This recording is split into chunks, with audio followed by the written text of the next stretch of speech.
أعوذ بالله أعوذ بالله السميع العليم من الشيطان الرجيم بسم الله الرحمن الرحيم السلام عليكم ورحمة الله وبركاته الحمد لله رب العالمين وبه نستعين على عمر الدنيا والدين والصلاة والسلام على أشرف الأنبياء والمرسلين وعلى آله وصحبه أجمعين قال رب اشرح لي صدري ويسر لي أمري واحلل عقدة من لساني يفقهوا قولي أما بعد. Yang saya muliakan ahli jawatan kuasa Masjid Putra Haib Subang Jaya, Selangor Darul Ihsan Malaysia, seterusnya ahli jawatan kuasa pengurusan masjid, Tuan Imam, Tuan Bilal, Tuan Siak, EJK kira-kira pengurusan jenazah, penggali kubur ada, dif-dif kehormat, hartawan-hartawan, dermawan-dermawan, wong-wong sogeh, ibu-ibu, ayah-ayah, adik-adik, abang kakak, muslimin muslimat, hadirin hadirat yang hadir pada tazkirah zuhur kita pada hari ini. Assalamualaikum warahmatullahi wabarakatuh. Apa khabar semua? Mudah-mudahan dalam keadaan sihat walafiat, amin insya-Allah. Sebelum kita mulakan pertemuan, sukalah saya mulakan dahulu dengan puji-puji kepada baginda Rasulullah sallallahu alaihi wasallam. Dan selawat yang biasa kita bawa dalam pertemuan adalah selawat At-Tafrijiyah. Yang hafal boleh sama-sama ikut, yang tidak hafal boleh sama-sama dengar insya-Allah. Allahumma salli wa sallim wa zid wa barik alaihi wa ala alihi salawatullah wa sallam alaihi. Allahumma salli salatan kamilatan wa sallim salaman tamman ala sayyidina Muhammadin alladhi tanhallu bihil uqadu wa tanfariju bihil kurabu wa tuqada bihil hawaiju wa tunalu bihi raghaibu wa husnul khawatimi wa yustasqal ghamamu biwajhihil karim wa ala alihi wa sahbihi fi kulli lamhatin wa nafasin wa nafasin bi'adadi kulli ma'lumin lak. Allahumma salli wa sallim wa zid wa barik alaihi wa ala alihi salawatullah wa sallam alaihi. Muslimin muslimat, hadirin hadirat yang dikasihi Allah sekalian, mudah-mudahan dengan selawat tadi Allah mempermudahkan urusan kita, amin insya-Allah. Hadirin sekalian, tajuk kita pada hari ini iaitu apa yang kita nak kejar dalam hidup.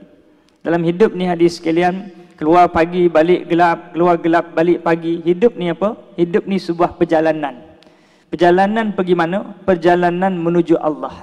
Walaupun ada di kalangan kita yang dah pencen, duduk rumah tak ke mana, sekarang ni walaupun tengah duduk ni, masa tu berjalan.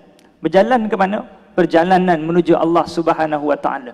Yang mana perjalanan hidup ni hadis sekalian, daripada alam yang pertama alam ruh, kemudian yang kedua alam rahim. Sekarang kita berada di alam dunia, antara alam yang sekejap, berjam celik 20, berjam celik 40, berjam celik 60, bimbang pejam tak celik-celik. Allahu Akbar. Maka perjalanan ini ada perjalanan yang seterusnya, iaitu perjalanan barzah dan perjalanan akhirat. Maka hadis sekalian, di dunia ni apa yang kita nak kejar dalam hidup? Maka nombor satu yang kita nak kejar adalah pandangan Allah Subhanahu wa taala. Kerana hadis sekalian, orang mukmin dia tahu tentang tugas dan tujuan dia diciptakan. Kalau seorang bos, ya, bila mana dia nak suruh pekerja dia kerja supaya apa dia? Supaya pekerjanya smooth, ya, bekerja, maka disediakan beberapa kemudahan. Bos, rumah jauh, tak apa kita sediakan tempat tinggal. Saya tak ada kenderaan, tak apa kita sediakan kenderaan. Berbagai kemudahan disediakan. Tujuannya untuk apa? Supaya dia boleh bekerja. Maka kalaulah seorang pekerja tersebut gunakan kemudahan itu bukan untuk bekerja, naik kenderaan syarikat, pergi jalan-jalan Langkawi contoh, diberi quarters tetapi dia tidur 24 jam, tak pergi kerja, maka dia telah menyalahi tujuan objektif kemudahan yang diberikan. Begitulah tuan-tuan, Allah Ta'ala berikan kemudahan yang banyak pada kita. Allah Ta'ala jadikan mata, telinga, harta-harta, nikmat anak, keluarga, jiran, adik-beradik, semua nikmat, kanan, kiri, atas, bawah, depan, belakang. Wa in ta'udu ni'matallah la tuhsuha. Jika nak hitung nikmat Allah, tidak mampu hitung, maka semua nikmat ini tidak lain dan tidak bukan adalah ditugaskan adalah untuk kita gunakan untuk mentaati Allah Subhanahu wa taala. Bukan saja-saja Allah Taala jadikan nikmat yang banyak. Maka sesiapa yang dia lupa tentang tujuan nikmat Allah berikan padanya, maka diberi harta, orang Jawa panggil dibreh-breh. Tahu dibreh-breh? Dibazir-bazirkan. Ini dia. Diberi harta, gunakan untuk apa dia? Kesombongan. Diberi harta, dia gunakan harta untuk maksiat pada Allah Taala. Diberi harta, hartanya menjadikan dia asbab lalai. Ini dia. Tapi orang mukmin dia tahu tentang kenapa Allah bagi dia mata untuk melihat benda yang halal, dibagi telinga mendengar benda yang halal. Maka hadirin sekalian, inilah tujuan. Kenapa Allah Ta'ala jadikan nikmat yang banyak pada kita, nikmat sihat, masa lapang, nikmat apa dia? Ada di kalangan kita nikmat muda, ada di kalangan kita nikmat apa lagi? Nikmat Allahumma salli ala sayyidina, nikmat ilmu. La tazulu qadama abdin hatta tus'al arba'. Tidak akan berganjak kaki anak Adam sehingga ditanya tentang 4 perkara besok di akhirat. Yang pertama, an umrihi fima afna, tentang umurnya, apa yang dihabiskan. Sepanjang kita hidup, yang kita dapat umur ni akan ditanya di hadapan Allah. Yang kedua, an jasadihi fima abla, tentang jasadnya, apa yang telah dirosakkan. Yang ketiga, an ilmihi ma amila bih, tentang ilmunya, apa yang dia amalkan. Kita datang pengajian zuhur, duha, subuh, maghrib, kita belajar daripada minal mahdi ilal lahdi, daripada buayan sampai liang lahat, maka apa yang kita amalkan. Kemudian an malihi min aina iktasabahu wa fima anfaqahu. Kemudian yang keempat, tentang harta kita, daripada mana kita dapat dan ke mana kita belanjakan. Semua kena tanya. Islam dia bukan tentang tanya harta kita dapat daripada mana, tapi Islam juga lebih dalam lagi, dia tanya untuk apa cari harta. Itu dia. Dia bukan tentang kerjanya halal ke tak halal. Ustaz, saya tak merompah. Awak kerja ni untuk apa? Itu dia. Kerja untuk apa dia? Kerja untuk mentaati Allah, kerja. Tapi kalau kerja dapat gaji, gaji digunakan untuk ini dia, bermaksiat kepada Allah, maka niat pekerjaan itu sendiri dah salah. Itu tadi sekalian, kerja ni ibadah. Bila sebut tentang kerja, orang bukan Islam pun kerja. Ini dia. So apa yang beza? Dia tanya, tuan apa kerja? Kerja untuk nak cari nafkah anak isteri. Orang bukan Islam pun cari nafkah anak isteri. Kerja untuk berkhidmat pada negara. Orang bukan Islam pun berkhidmat untuk negara. Ini dia. Kerja untuk apa dia? Kerja untuk kumpul duit, beli rumah. Orang bukan Islam pun kerja, kumpul duit untuk buat rumah, beli kereta. So apa beza? Ini dia. Bezanya, kita kerja ini adalah apa dia? Tujuan rezeki yang kita dapat untuk dekatkan diri kita kepada Allah. Dunia ni alat saja. Alat untuk supaya kita mudah dekat kepada Allah. Tuan-tuan nak tahu rezeki kita berkat tak berkat? Harta yang berkat, nombor satu, mudah disedekahkan. Kerana apa dia? Sifat berkat tu bertambah. Berkat maknanya bertambah. Jadi rezeki yang bertambah itulah rezeki yang disedekahkan. Kalau hadis sekalian, harta sebenar kita cuma 3 je. Nombor satu, yang kita sempat makan, minum. Yang kedua, yang kita sempat pakai. Ini dia. Walaupun pakaian kita banyak, belum tentu kita sempat pakai. Walaupun kenderaan, rumah, belum tentu sempat pakai. Haji, rumah kat mana? Dia tanya kita balik, Ustaz, rumah yang mana? Rumah yang kat Subang ke, yang kat Petaling Jaya? Yang kat Petaling Jaya ke, Subang Jaya? Subang Jaya ke, Cyber Jaya? Cyber Jaya ke, Putrajaya? Semua jaya-jaya. Minta maaf saya nak tanya, duduk mana sekarang? Sekarang duduk hospital. Allahu Akbar. Ini tuan-tuan. Maknanya hidup ni hadis sekalian. Ya, yang kita sempat pakai saja tu rezeki kita. Ada di kalangan kawan-kawan kita buat rumah di kampung masa dia kerja dengan harapan pencen duduk dekat rumah tersebut. Ada tak di kalangan kawan-kawan kita yang tak sempat pencen meninggal dunia, tak sempat duduk dekat rumah yang dia bina? Adakah ada? Apa? Dunia ni di sekalian, rezeki kita cuma 3. Yang kita sempat makan, minum. Saya biasa kuliah maghrib disediakan sebotol air. Saya faham AJK sediakan air untuk saya minum. Tapi air ni rezeki saya ke bukan? Bukan. Rezeki saya yang saya sempat minum. Jadi kalau saya sepanjang kuliah tak minum, bukan rezeki saya. Itu dia. Macam kita pergi petang ni pergi bazar. Sebelum ni ada yang pergi bazar. Beli tu bukan rezeki kita tu. Yang sempat masuk mulut dia. Kadang-kadang beli. Air 4-5 jenis.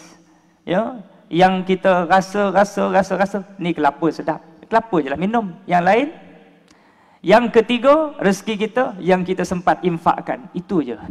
Dalam akaun meninggal, tinggal. Betul tak? Walau berapa banyak pun. Di dunia ni tuan-tuan, kita tengok orang tu ada rumah besar, kenderaan besar, ada helikopter. Ni dia. Gaji berapa ji? 40 juta. Banyak. Cukup tak ji? Tak cukup.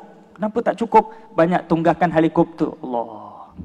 Tuan-tuan, di dunia kita tengok, wah, ini harta banyak. Ni rumah besar, ni kereta besar, ni gaji besar, ni bini besar. Semua besar. Tuan-tuan hadirin sekalian, dalam hidup di Putra Haid ni, siapa paling kaya? Siapa paling kaya kat Putra Haid? Orang paling kaya di Putra Haid adalah orang yang paling banyak baca Quran. Tuan-tuan. Tuan-tuan tahu satu huruf nilainya berapa? Satu huruf Al-Quran. Alif Lam Mim. Tanzilul kitab la raiba fihi min rabbil alamin. Sadaqallahul azim. Alif Lam Mim. Satu huruf 700 kebaikan. Itu bukan bulan Ramadan. Bulan Ramadan banyak lagi tuan-tuan. Bayangkan, kaya tak kaya orang yang baca Quran. Tuan-tuan, di dunia ni kita tengok orang tu ada jawatan, kita tak ada jawatan. Kita tengok di dunia tu orang tu ada pencen, kita tak ada pencen. Ustaz, mana sama orang ada jawatan dengan tak ada jawatan? Mana sama orang ada pencen dengan tak ada pencen? Mana sama orang yang ada isteri 4 dengan bini seorang? Ini dia. Mana sama orang ada anak dengan tak ada anak, Ustaz? Tuan-tuan, di dunia lagi akan sampai masanya sama. Ada anak dengan tak ada anak, akhirnya sama. Ji, anak berapa? 8. Mana anak? Anak semua, Ustaz. Yang tu, seorang tu dah duduk Korea 12 tahun tak balik. Ini dia. Yang ni duduk di Sabah. Yang ni duduk UKM, Bangi. Yang ni duduk UIA. Tinggal berdua. Ada yang ni tak ada anak, yang ni pun ada anak tapi macam tak ada anak. Akhirnya sama. Ni dunia, tuan-tuan. Ya. Orang yang mana apa dia? Orang yang mana Allahumma salli ala sayyidina Muhammad, ada duit dengan tak ada duit akhirnya sama. Tak ada duit tak boleh beli. Ada duit pun tak boleh beli. Kenapa tak boleh beli? Ya. Ni doktor tak bagi beli, tak boleh beli, tak boleh beli. Pergi bazar, ya ni kambing tak boleh. Ni tak boleh. Kenapa tak boleh? Go out, gout. Tak boleh beli. Tak ada duit tak boleh beli, ada duit tak boleh beli. Ni cerita kat dunia. Besok bila mana Allah Ta'ala uji kita di hospital, terlantar, ya, masa tu tuan-tuan, duit kita juta-juta, isteri 4 tak boleh buat apa. Allah Ta'ala uji kita masuk hospital, bini 4 klip-klip mata je, tak boleh buat apa. Akhirnya orang yang diisteri dengan tak diisteri sama. Ni cerita di dunia. Mati tuan-tuan, sama ada orang pencen dengan tak ada pencen. Bila masuk dalam kubur, sama ke tak sama orang ada pencen dengan tak ada pencen? Dia tanya, orang ada pencen dalam kubur, mana pencen? Ni dia. Ya. Maknanya tuan-tuan hadirin sekalian, dunia ni Allah Ta'ala sebut dalam Al-Quran, wa ma Allahumma salli ala sayyidina Muhammad, i'lamu annamal hayatud dunya la'ibu wa lahu wazinah wa tafakhurun bainakum wa takathurun fil amwali wal aulad wa mal hayatud dunya illa mata'ul ghurur. Wa mal hayatud dunya illa mata'ul ghurur, tidaklah dunia ni melainkan kesenangan yang menipu.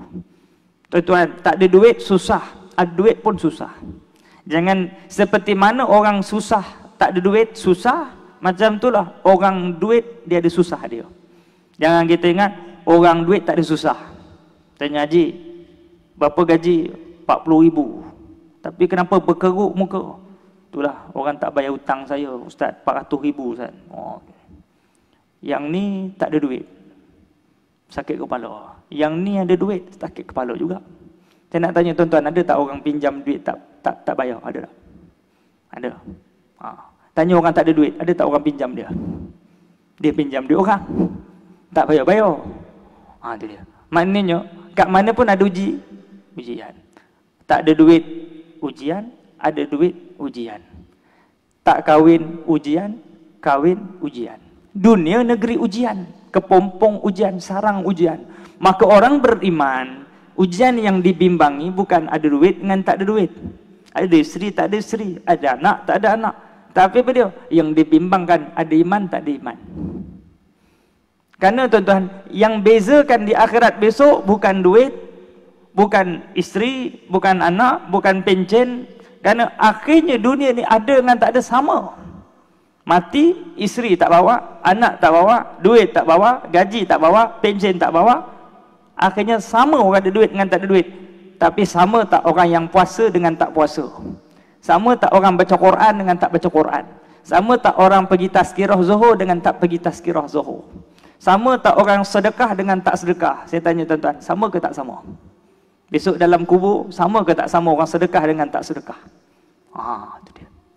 Jadi tuan sekalian, orang mukmin dia tahu apakah nilai sebenar dalam hidup.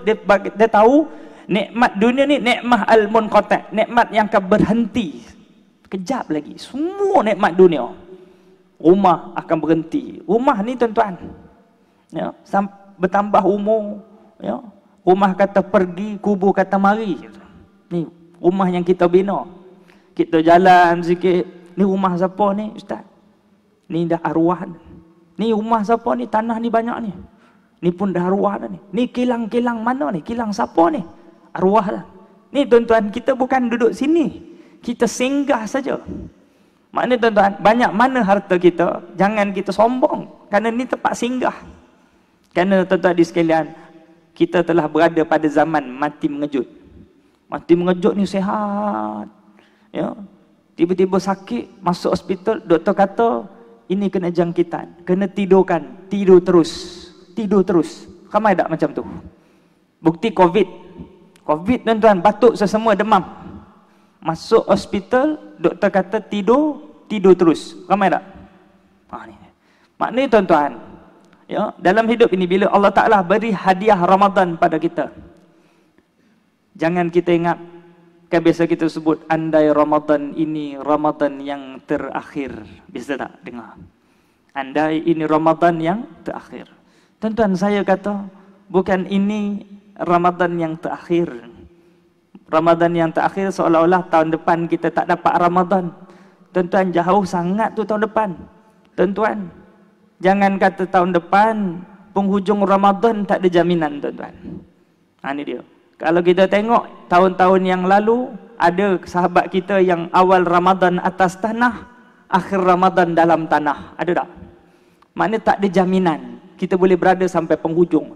Sebab itu kalau ada di kalangan kita yang stres, rasa fed up, rasa macam berkeluh kesah dengan ibadah yang kita laksanakan hari ini, kesusahan, sama ada kesusahan menghadapi jiran, kesusahan anak, kesusahan isteri, kesusahan solat.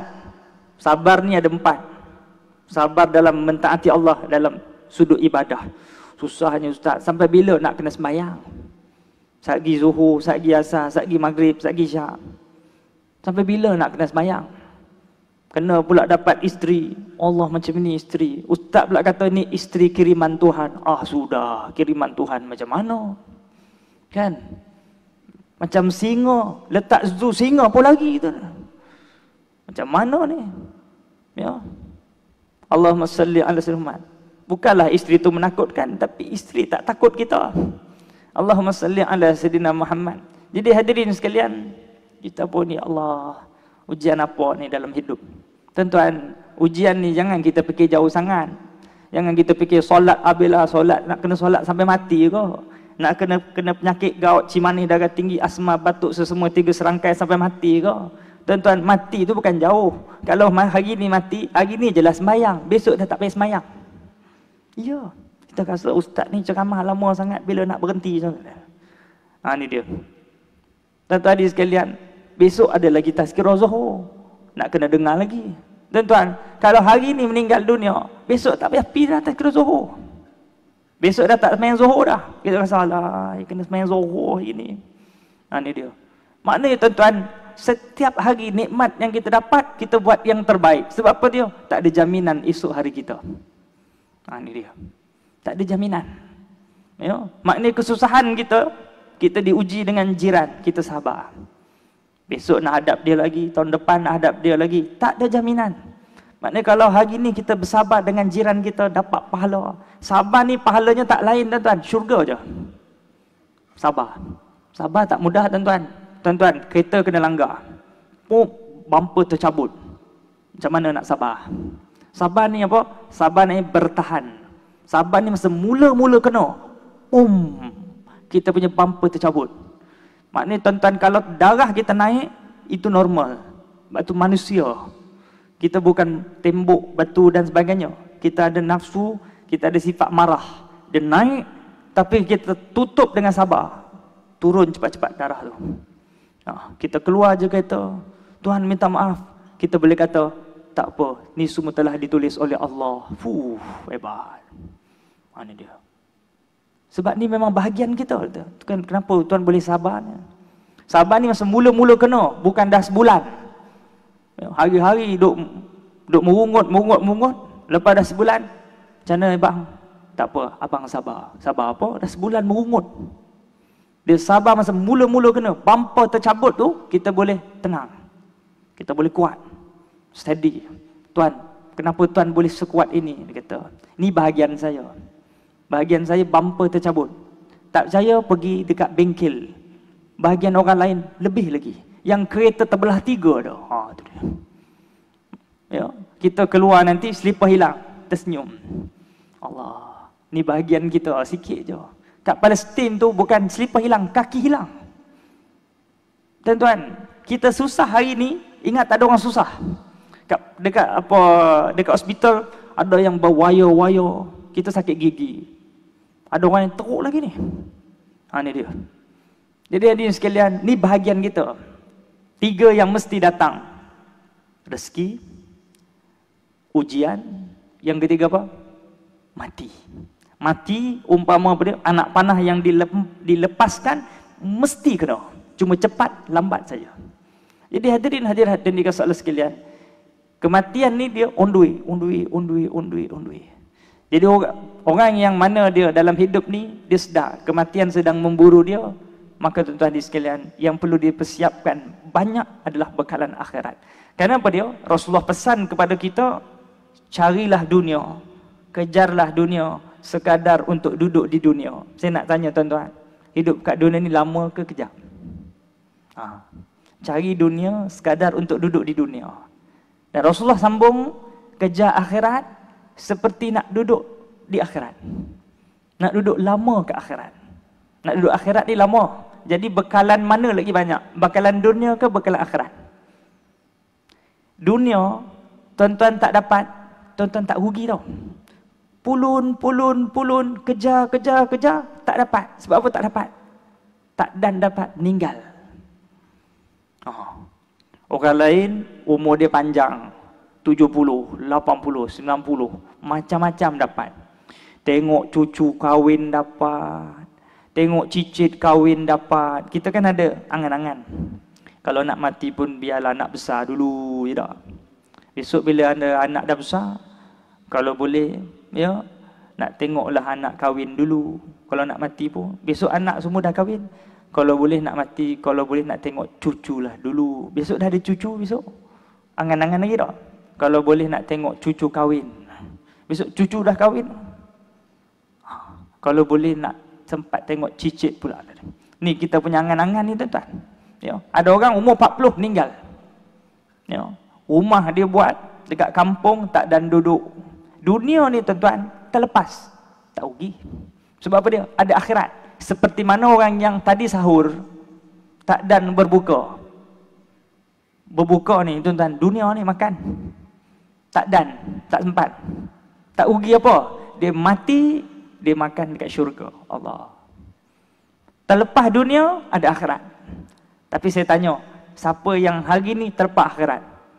Dia tak sahur, dia tak semayang subuh, dia tak semayang zuhur, dia tak semayang asar, dia tak semayang maghrib, dia tak semayang isya, dia tak semayang duha, dia tak sedekah, dia bermaksiat pada Allah, mati. Ya. Dunia dia ada ni. Dunia ada. Kereta BMW, B banyak makan W wang tu. Kereta, rumah besar, semua ada. Akhirat tak ada, mati. Rugi dah. Habis. Itu tuan-tuan sekalian, hidup ni biar seimbang. Cari harta dunia, jambatan akhirat. Sebab itu dunia ni tuan-tuan, ya, tanda dunia tu berkat, kita dapat dia, nombor satu, tak halang kita melakukan mentaati Allah. Tak halang kita. Banyak mana pun, dulu gaji 1,000 datang masjid, lah ni gaji 1 juta datang masjid. Berkat. Berkat tuan-tuan. Dulu rumah kecil datang masjid, lah ni rumah 4 tingkat datang masjid. Berkat tuan-tuan. Itu tanda rezeki berkat. Yang kedua, rezeki mudah disedekahkan. Itu berkat. Tuan-tuan nak tahu tak kat rumah kita ni, nak tahu harta kita berkat tak berkat? Tanda harta kita berkat kat rumah ni kita tuan-tuan. Harta kita di rumah ni kita gunakan. Tuan-tuan ada sejadah berapa? Ada sejadah 3. 3 digunakan. Ya, tuan-tuan ada sejadah kat rumah 30. Rumah dah macam surau dah. 30. Yang guna berapa? 3. Lagi 27 tak berkat. Macam mana nak berkat? Infakkan, sedekahkan. Jadi orang guna pula 27 tu berkat. Macam tu duit kita. Duit kita, ya, yang kita gunakan berapa? Yang tak gunakan berapa? Jam kita, contoh. Jam ada berapa? Jam saya ada 20 Ustaz. Yang pakai 2. Lagi 18 infak. Jadi berkat. Kalau tak disimpan, simpan. Rumah kita bukan muzium tuan-tuan. Simpan, buat collection, letak tempat yang berkaca. Ni jam 1, jam 2, jam 3, jam 4, jam 5, jam 6, jam 7. Mati, diaudit depan Allah. Allahu Akbar. Ya. Jadi tuan-tuan, jam kita ni yang kita sayang ni, kita nak supaya apa dia? Bertambah pahala dia. Ya. Kita bagi ke orang. Orang pakai, dapat pahala. Dapat pahala tak tuan-tuan orang pakai? Tapi kalau letak saja, kerana setiap nikmat Allah Ta'ala ni tak ada nilai. Tak ada satu pun nikmat yang Allah Ta'ala bagi ni bernilai. Inna dunya mal'unun fiha kullu illa zikrullah wa muallim wa muta'allim. Sungguhnya dunia ni semua dilaknat oleh Allah kecuali. Yang pertama, nikmat itu bila mana dia zikir pada Allah. Semua pokok-pokok ciptaan Allah yang melata ni zikir kepada Allah, maka apa dia? Maka dia tidak dilaknat. Yang kedua, muallim wa muta'allim. Yang kedua adalah orang yang belajar. Yang ketiga, orang yang mengajarkan ilmu. Itu golongan yang tidak dilaknat oleh Allah. Jadi tuan-tuan hadirin sekalian, ya, mana-mana saya nak tanya, kipas ni ada nilai ke tak ada nilai? Kipas ada nilai ke tak nilai? Kipas dia bernilai bila mana kita gunakan dia. Tapi kalau Masjid Putra Hayat beli, lepas tu dilarang guna, beli saja, duduk situ, bernilai tak? Tak ada nilai. Baik tak payah beli. Betul tak? Pilih pipe sini, kita beli, pasang, masjid bagi tahu jangan guna, ambil uduk kat rumah. Bernilai ke tak bernilai? Tak bernilai. Jadi macam mana nak jadi bernilai? Digunakan. Macam tu duit masjid. Tuan-tuan pernah tak dengar ada masjid duitnya banyak tak digunakan? AJK kumpul. Masjid bukan bank, kan? Bagi duit untuk dimanfaatkan. Betul tak? Ni. Ada masjid dikumpul, AJK sayang nak pakai. Bukan duit dia. Ni dia. Tuan-tuan, jujur saya tanya. Tuan-tuan suka orang bagi duit guna ke duit simpan? Guna. Memang tujuan untuk digunakan. Jadi begitulah tuan-tuan, di rumah kita, balik rumah nanti, seboleh mungkin mana-mana yang kita tak pakai, masih ada manfaat untuk diberi pada orang yang boleh pakai, manfaatkan, kita jadikan harta itu barakah. Kerana berkat ni maknanya apa dia? Bertambah. Biar pahala tu bertambah. Duduk kat rumah kita saja tak ada apa. Baik kita panjang-panjangkan. Setuju? Jadi sekadar itu saja daripada saya. Mudah-mudahan hadirin sekalian, yang baik datang daripada Allah, kelemahan atas diri saya. Aku qauli hadza wa astaghfirullahal azim li wa lakum. Wassalamualaikum warahmatullahi wabarakatuh.